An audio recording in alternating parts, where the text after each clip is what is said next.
तो समाज की भाषा होनी चाहिए। यही कानून के साथ है। हमारी जुडिशरी इतना जबरदस्त जुडिशियल फ्रीडम, जुडिशियल इंडिपेंडेंस, संविधान का मूल ढांचा है, सब बातें बढ़िया हैं। पर जिस देश की आबादी में 2,70,000 लोग अंग्रेजी मातृभाषा वाले हों, उस देश का सुप्रीम कोर्ट सारे निर्णय अंग्रेजी में ही देगा, ये कहाँ का लोकतंत्र है? यहाँ आपका जो जुडिशियल इंडिपेंडेंस है या जुडिशियल रिस्पॉन्सिबिलिटी है, वो कहाँ से ली जाती है उस समय? आपके सुप्रीम कोर्ट में मधु लिमये नाम के व्यक्ति जिद करते हैं कि मैं हिंदी में अपनी बात रखूंगा, आप उनको परमिशन देने के बाद नकार देते हैं कि हमसे गलती हो गई, ऐसा नहीं कर सकते हैं। मेरे देश में, मेरे सुप्रीम कोर्ट में अपनी भाषा में आप बोल भी नहीं सकते।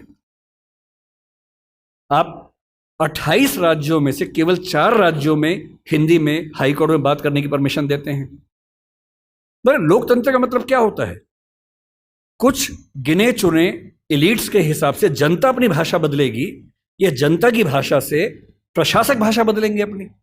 अगर लोकतंत्र है तो लोकतंत्र में जनता की भाषा ही केंद्र में होनी चाहिए, कोई और भाषा केंद्र में कैसे हो सकती है? पर हम लोग इतने आदी हो चुके हैं, हम स्लेव मेंटेलिटी के इतने अभ्यस्त हो चुके हैं कि हम ये प्रश्न कभी नहीं करते।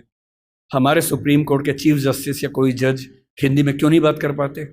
और नहीं कर पाते, मैं फिर बार बार कह रहा हूँ, मामला सिर्फ हिंदी का नहीं।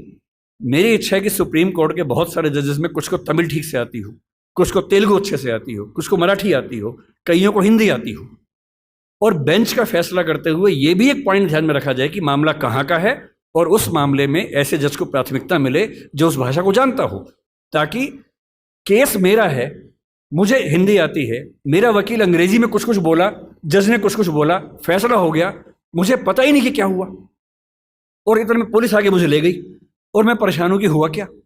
मेरे मामले के किसी प्रसंग में मेरी भूमिका ही नहीं है, क्योंकि सारी प्रक्रिया दो ऐसे व्यक्तियों के बीच में चल रही है जिनके पास एक भाषा है जो मेरी भाषा नहीं है, जबकि मामला मेरा है, और कहने को लोकतंत्र है।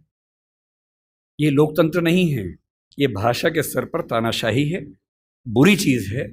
और मैं जब भी ये बात कहता हूं, बार बार कहता हूं, ज्ञान की भाषा के तौर पर अंग्रेजी का सम्मान करना जरूरी है, क्योंकि रिसर्च आप उसके बिना नहीं कर पाएंगे। बहुत मामलों में सीखने की जरूरत है, उससे भी, जापानीज से भी, फ्रेंच से भी, सबसे सीखने की जरूरत है। लेकिन आपके देश के सुप्रीम कोर्ट में, हाई कोर्ट में आपकी भाषा बात ना होती हो, ये बुरी बात नहीं है, शर्मिंदगी की बात है। हमें एक समाज के तौर पर शर्म आनी चाहिए, ये उससे कम बात नहीं है। इसलिए जब कोई मुझसे कहते कि राजभाषा के तौर पर आपकी क्या कल्पना है, 14 सितंबर का दिन आज है, हम आज के दिन ये सेमिनार क्यों कर रहे हैं?